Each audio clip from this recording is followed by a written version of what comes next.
That's what Colin's got. And speaking of Colin, I had lunch with him yesterday. A different man, you know, he's been, the problem, as some of you have known, has been his change of medication. And it just needed a bit of a collapse, unfortunately, and a visit to hospital to get the thing sorted out. And he was in good condition enough yesterday for us to have lunch at Grocer up in North East Valley. And I'll put in a plug for them. It's one of the best coffee shops in town. So, that's the background. And I'm going to sit down because I'm more comfortable, if you don't mind, sitting down. And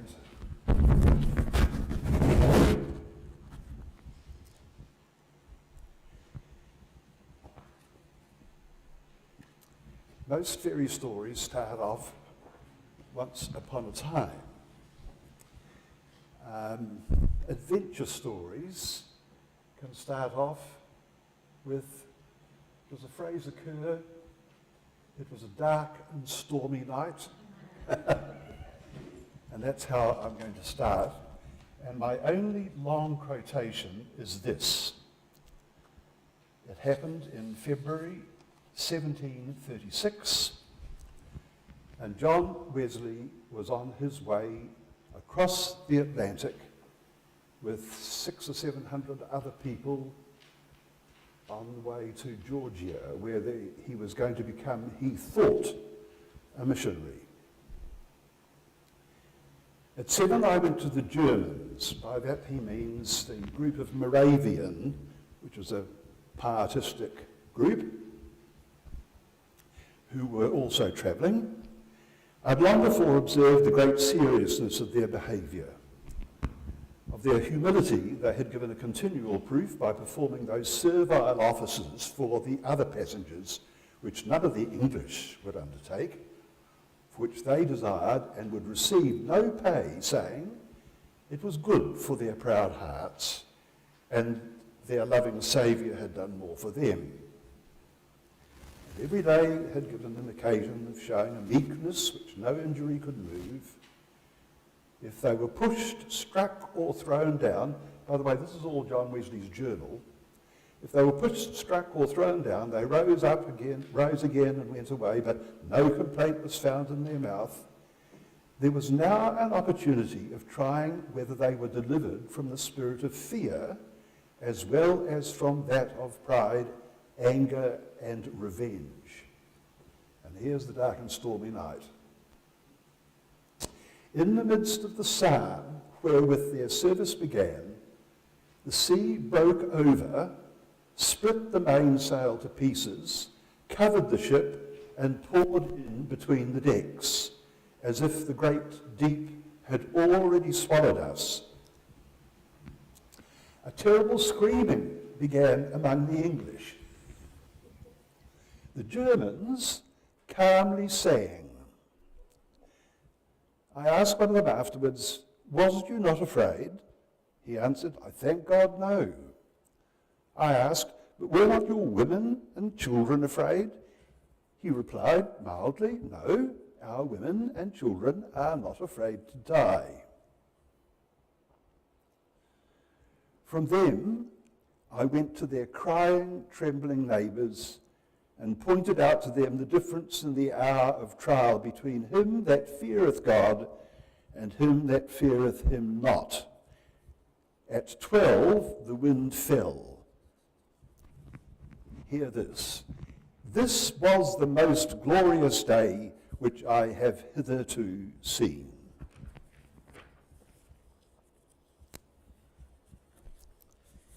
It changed his life.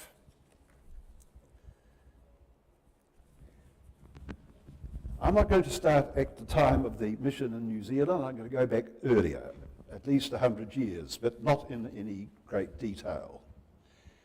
I want to remind you of the fact that John Wesley came from a family of dissenters. So John and his father, who had converted to it, were staunch Anglicans through and through. The Wesleys, and before that their name was Westley, W-E-S-T-L-Y, were dissenters from Dorset. I'm not going to tell you who it is, because I haven't asked that person, but we have in our congregation a descendant of the Westleys. Now that'll make you think. So on his father's side, John's father Samuel had been born a dissenter, but his father John had changed when I think Samuel was a little boy. But in the background, and it's very important to remember this when we think of John Wesley, was this dissenting note. He was not through and through, in any sense, only an Anglican. There was a deep reservoir of objectivity and of honesty in respect to the place of all people in society, which held sway with John, but even more with his mother. And one could say that John Wesley's theology, finally, was his mother's theology. Susanna Annesley, her name was. Her father, Samuel Annesley, was the minister of, I think it was called St. Giles Church in London. It was a dissenting church. By dissenters we mean the nearest equivalent, in a way, is a sort of congregational Baptist background, but suitable for the 18th century, not the 20th century. He was a very notable preacher himself, and I think he instilled in his daughter Susanna a great love for scholarship. Though in those days, a daughter, like however clever, able, like Susanna, would not get the chance for the education that, of course, the men did. So these two people, Susanna, the dissenter, and Samuel, in a way the ex-dissenter, but now Anglican, married in the early 1690s. They had a son, Samuel, and then a couple of daughters, and I think they had 17 children, of whom 10 survived. I think there were 7 deaths among the family. There was a pair of twins the year before John was born, and they were named John Benjamin, just each of them. So people decided that John Wesley himself had a second name, Benjamin, but that wasn't quite true. It was a memory of a deceased little boy brother. They grew up in Lincolnshire, or they served in Lincolnshire at Epworth.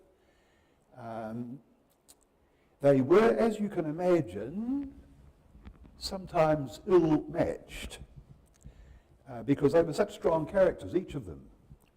And there's a celebrated story from, I think, exactly 1699 or 1700, when they were engaged in family prayers, as families in those days did, and led by, naturally, Samuel, the father, and he offered prayers for the royal family, which was, the royal family then was William and Mary. Mary was a Stuart. She was the niece of King Charles II. William was a Protestant, Prince of Orange in the Netherlands.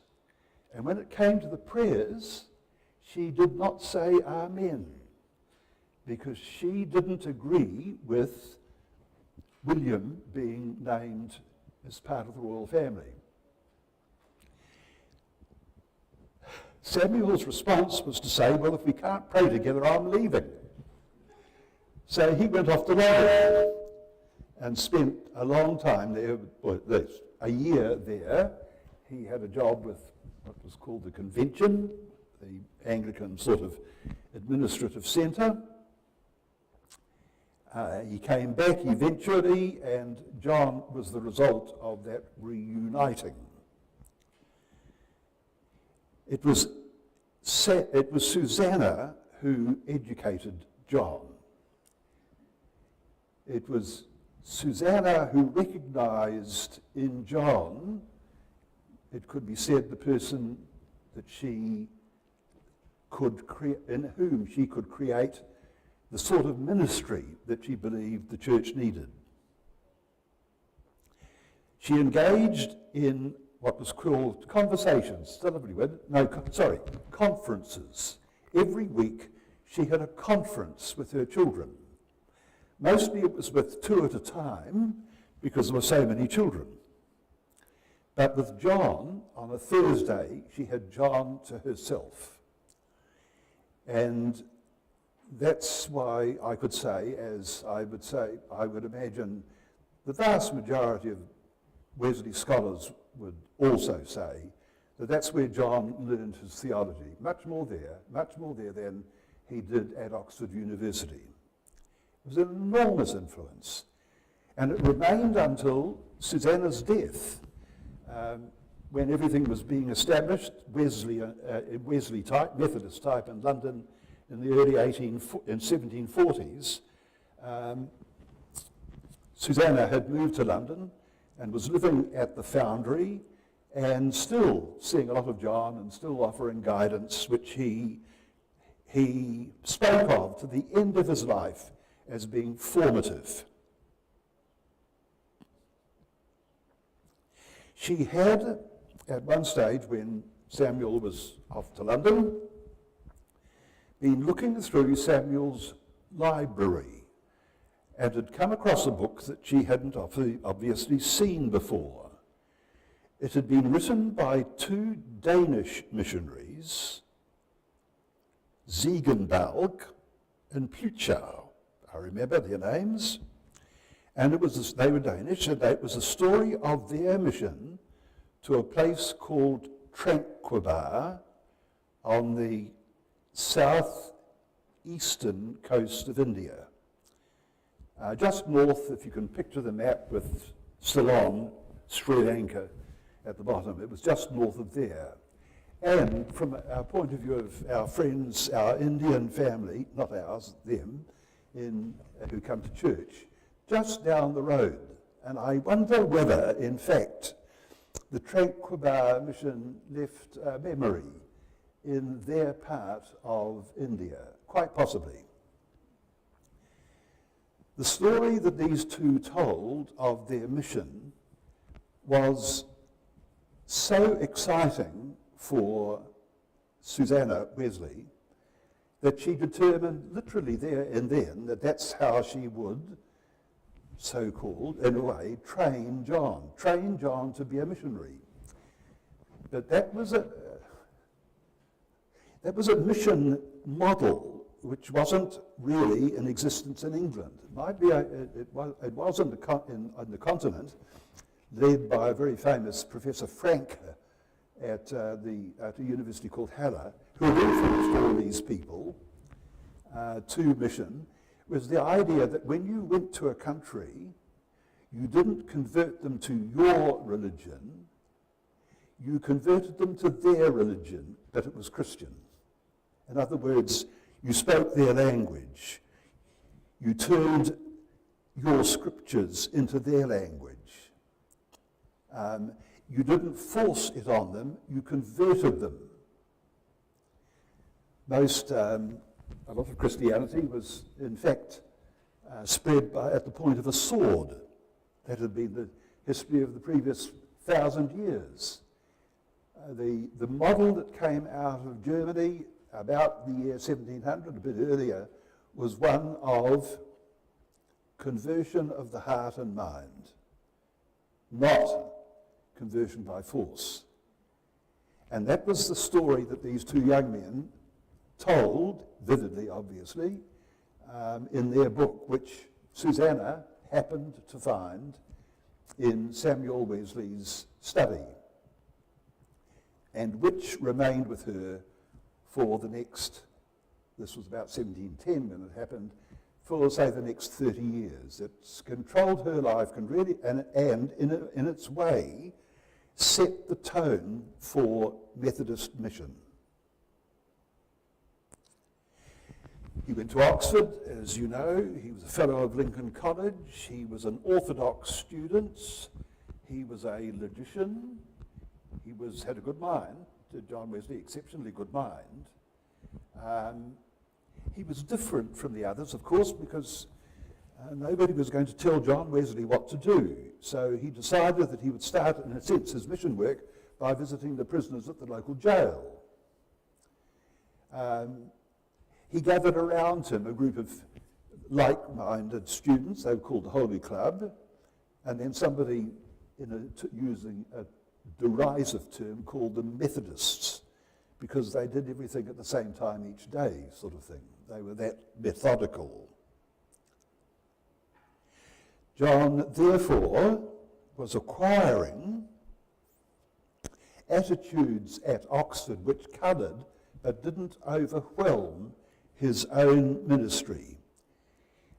John had an ambivalent attitude towards women, it must be said, and that may be, and this is, if you'd excuse this sort of bit of theorising, I suspect he was so overwhelmed by the example of his mother that any woman who was going to succeed had to be as good as her. And that was not going to be easy. He enjoyed the company, quote, of intelligent women. In fact, he was part of a little group of, they gave themselves nicknames, and they engaged in, I think, learned and artistic conversation on a regular basis. But John never made it, really.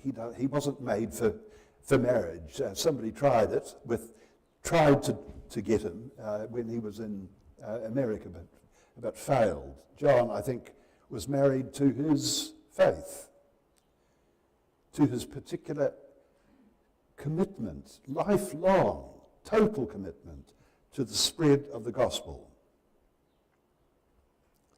So, in 1736, he had gone out on his first mission, personally, to Georgia. He went there because the governor of the province, of the colony, a man called Oglethorpe, was a friend of the family.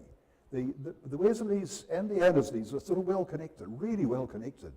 John was sort of perfectly at home, whatever the class of people was. He was familiar with the ways of the well established, and spoke their language. He went to Georgia, spent a year there. As he said, he went out to save the people. He failed because he wasn't allowed to proselytize, to try to convert the Indians. That wasn't his job. I went out to convert, and I didn't even convert myself, is a paraphrase of what he said about that time. When he came back, he was still unsure. He was still an Oxford Don, a fellow of his university college, and therefore had tasks that he could do. Decided to make a lengthy tour of the continent, partly to find out more, as I understand it, about these people like the Moravians. What was it that made them the committed missioners that they were? What was different about their religion? So he travelled around, he met some very interesting people. One of them, the head of the Moravians, was a Count von Zinzendorf. We used to sing a couple of hymns by Nicholas von Zinzendorf. Forget what they were, they're great long 12-line hymns, I think, certainly. So John, it was like a pilgrimage for John, going back again to the roots of his newly acquired faith, but finding it in Germany. Then, when he came back, he was ready. The only thing he lacked was that personal sense of having had a change of life. He went to groups, meetings regularly in London. Charles, his younger brother, and a much more volatile person, was very quickly converted, and the story is that he was carried in triumph back by his friends after his conversion to where he and John were living. And John, I think, was mortified that he couldn't do the same thing. And then he went, as he said, unwillingly to this particular meeting on one night in London, and he felt his heart strangely warmed. Now, that's a pretty mild way of describing, I've always thought, a conversion, strangely warmed. And that, as a way, typifies the man. That's as far as he could say. He didn't set out to overwhelm you with heart religion. His faith was a mixture of head and heart. So who was his mission to? He didn't have a parish. He wouldn't have a parish. He had failed to be appointed the successor to his father at Epworth. And I think he believed that, in fact, it was better not to be located, as it were, not to be geographically limited. So he started a mission to England. The world, he called it, as my parish. And that mission started in London and spread in two directions, to the south and west, as far as Cornwall, where he was exceptionally successful, and to the north and east to Durham, Newcastle on Tyne. That was a sort of triangle, not a circuit, but in all places in between. And every year he would travel that whole area once, twice, 3 times. He was always on the move. I didn't actually look up again, see how many 100,000 miles and how many horses he'd ridden to death and that sort of thing. But it was an extraordinary ministry, beginning in 1740 and lasting until 1791. I think he was travelling until he was about 2 years short of his death. And by the way, at the end of his life, he travelled by carriage. He didn't travel on horseback. So all that I've told you so far is why we should claim, I believe, why we can claim in a way, that our mission, the mission that came to New Zealand, was simply an extension of Wesley's own mission, own ministry. He was a missionary first and foremost, first and last.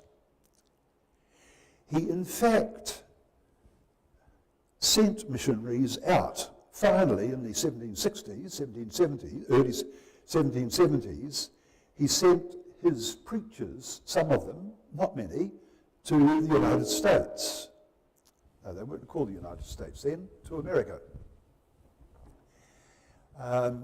It created a huge divide between him and his Anglican church, because in order to authorize them for their ministry, John Wesley, a humble Anglican priest, assumed the role of a bishop and ordained them for their ministry in the United States, for their ministry in America.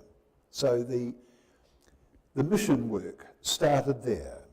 It spread to the plantations, and then to the islands, slave-run islands or slave labour islands of the West Indies. And finally, and then about 1790, under a man who's just, by the way, named Thomas Coke, C-O-K-E, who was his sort of successor at his death almost, or hoped to be. And then finally, It was agreed in 1811 that they would start a mission in India. And so Thomas Cook and 2 or 3 other ministers set out. He happened to die on the way, but a mission was started in India in 1813. And then the next move was made a couple of years later, quite independent of that. Sydney had been established as a penal colony. Now there were people slowly drifting out there to settle, and among them were some good Wesleyans. So they wrote back to the mission committee in London and said, we want a minister. And the mission in Australia started with the appointment of Samuel Lee in 1816 to Sydney. Not the most appropriate choice, and I'll say why. Partly because the Methodists hadn't asked permission. I think Samuel turned up to the surprise of the governor. And the governor then, was it Governor Phillipps, one of the early governors, or Macquarie, wasn't entirely happy that there should be an Anglican alternative. But things settled down, and Samuel Lee made his way into the community and established quite a lively meeting house in Sydney with the blessing of the new governor, and there they were, active, a presence in the town, but very much a stable, sufficient to themselves sort of community. They didn't look to convert others, and least of all, they were not interested in trying to deal with the Aboriginal people. The tragedy, and it's still a tragedy in Australia, is the inability, it seems, of leaders still to recognise the damage that was done to the Indigenous community, and there were many hundreds of them, of course, in and around Sydney, as they were pushed out away into the bush. And nobody considered them worthy of attention. It so happened that during this time, there would come to Sydney on ships from across the Tasman, sealers and whalers, some Maori. And in fact, I don't know whether you realise this, but there has been a Maori resident presence in Sydney, a community, for over 200 years. They're still there. They live, so I understand it, somewhere near the bridge, Sydney Harbour Bridge. They've been there for all this time. They're just people who, in a way, filtered across on ships and then stayed. And there were more and more of them. And through that agency, Samuel Lee got the idea that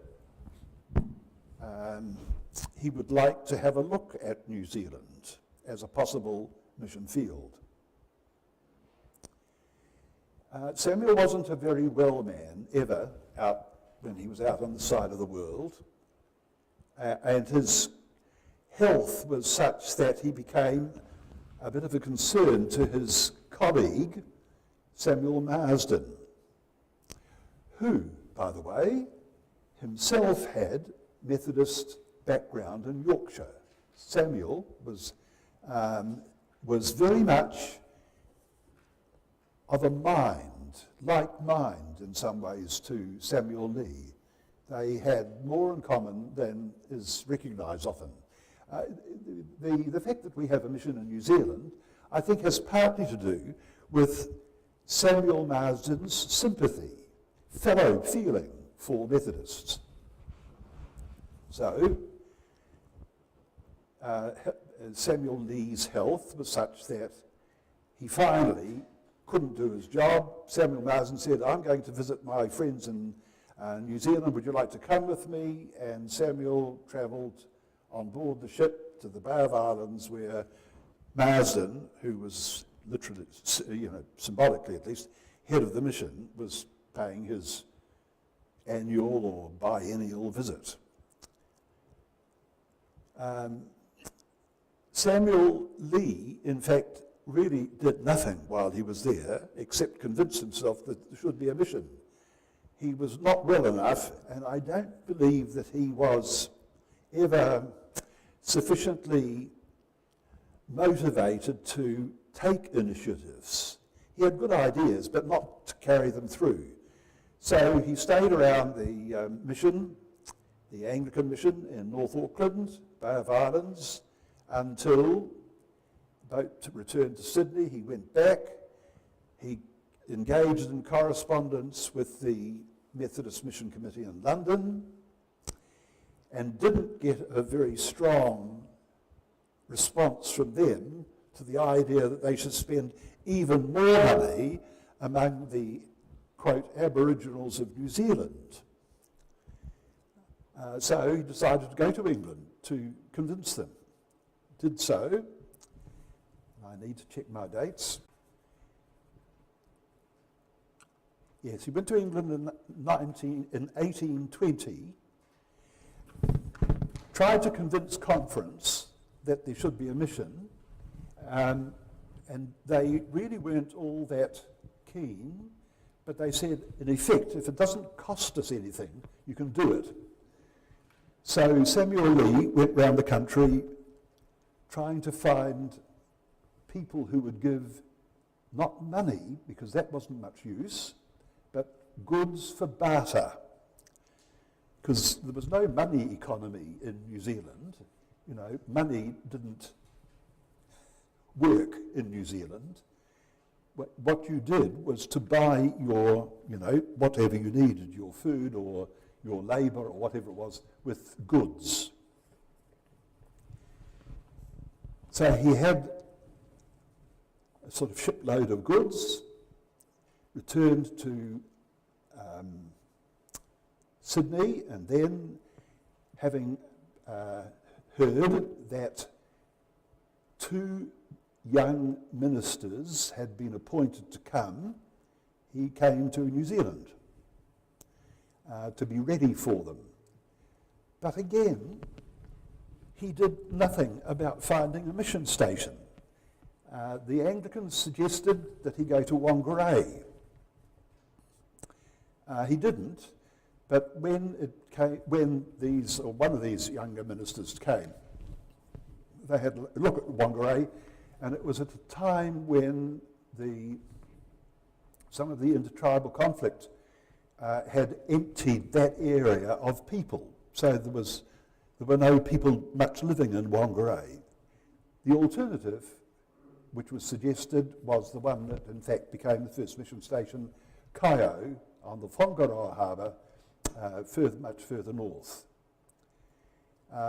Some negotiations took place to ensure that there was land that they could have. That was completed when the first of these 2 younger missionaries, a man called William White, came to New Zealand.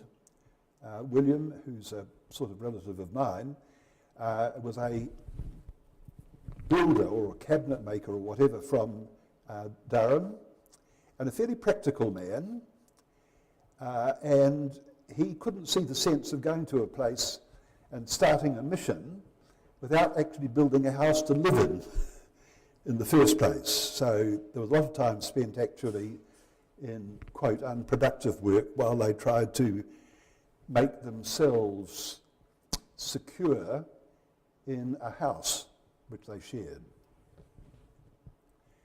So William White came. Samuel Lee was so unwell that he couldn't actually work, and without a house, the only dry place, literally, The only dry place where he could sleep was the inside of a barrel turned on its side. That was the situation until from 1923 and beyond. And then Nathaniel Turner came in a year later from Sydney. He had stopped off in Sydney because they realised they need more help. And in Sydney, Nathaniel Turner met up with a man called John Hobbs. Now there's a name that we more readily associate with the New Zealand mission. He had come out, he's a Methodist from Kent, he had come out to be a missionary, but he had come out without a job, and when he met up with Nathaniel Turner, he offered to be an assistant missionary, but firstly, in fact, the sort of handyman around the mission. By 1824, there was a mission station. Samuel Lee had gone back to Sydney. Nathaniel Turner, William White, a man called James Stack, who eventually became notable as an Anglican missionary, or more particularly through his son, and John Hobbs, who spent a life in missionary work in New Zealand, and saw, more than the others, the beginnings of settler Methodism. He died in the 1880s in Auckland. And there I think I might finish. It's coming up 3, but I'd like to end with a little picture, and it's the sort of picture that I rather like. It's about the nature of history. How long is our memory? How long is your memory? It goes back a long way beyond the beginning of your lives, because it can go to the memories of your grandparents, people that you have spoken to, people whose stories have become your own. How far back when did your grandfather or grandmother, when were they born? I'm not going to ask you to do that. I'll tell you that my earliest grandparent that is, was born in 1855. I remember Grandpa Fear, his name was, so well. That's 165 years, in a sense, I span in my memory.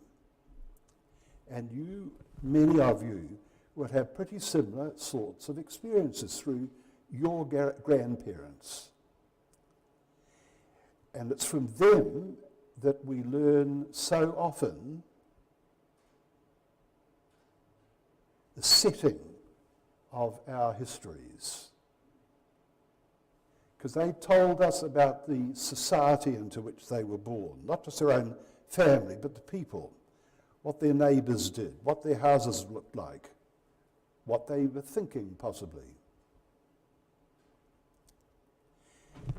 My memory that I want to share is of visiting 60, 70 years ago, it was, a cousin of my grandfather Phillipps. Her name was Daisy Bridson. They lived in Auckland, out at Henderson. And Daisy was then in her 80s and died shortly after. And I visited her quite a few times because she was so interesting. They were an interesting family. She said, "I'll tell you a story. I can remember going," she said, "to Pitt Street." Now that's the main church in Auckland. Very much like, but larger, your memories of Trinity or any of the major city churches with rows of big pews and a pulpit high and lifted up in the centre. And that was so, and I can just remember it myself at Pitt Street in Auckland, this edifice with the minister sort of, you looked at like this, And in those early days, it was a bit like the bow of a ship, because it had space on either side, just behind the speaker, for maybe a couple of people to sit on either side. And Daisy was telling me about going there as a little girl, and this would have to have been in the 1870s, and how whoever the preacher was, there behind him was an old man with an ear trumpet, John Hobbs. So I claim a one-removed relationship with a man born in about 1805 and became a missionary in 1823. That's what makes history so wonderful, so new, so fresh, and so possible, because when it's full of people that you sort of know, then it's probably true. And that's why how we came to have a mission in New Zealand. Thank you.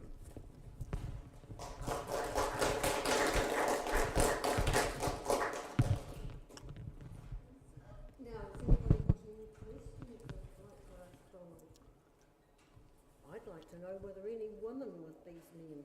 Well, I've got it all down here. I came prepared for that. Quickly, Samuel Lee wasn't married when he came first, but he married later on. Nathaniel Turner was married.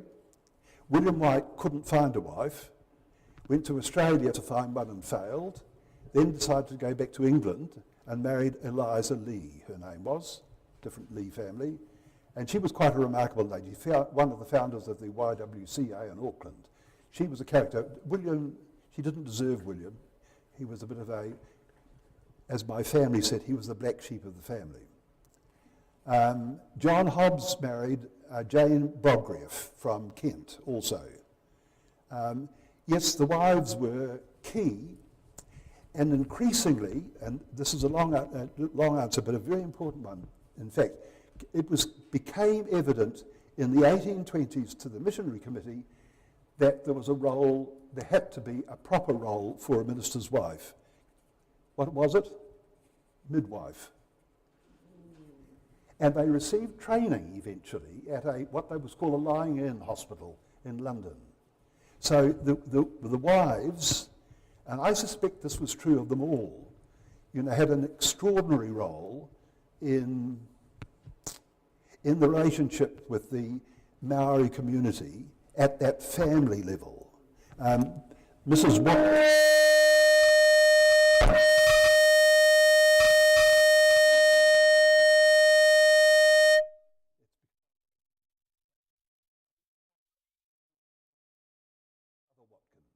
And that was just a tribute, really. But yes, I should have, gone on for another few minutes telling you, because the women were as important as the missionaries themselves, in my judgment.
Your lunch yesterday, and it is a wonderful place. So thank you very much from us all. Thank you. We appreciate that.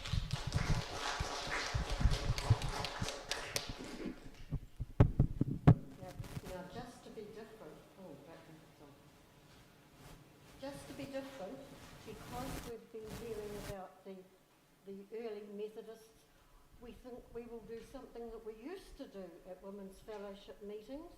Now, if you have a look and you can find With One Voice under your seat, you might be able to remember it, but we always used to sing the doxology at the end. And we think for this special occasion that we're going to do that. Now, Judy very kindly had her arm twisted, and she's going to, if you find, that's the red hymn book under the seat, and it's, you might remember the words. That we sung it so often, but I must admit I don't remember all of them. But if you're looking, it's 573 in the With One Voice. Subject.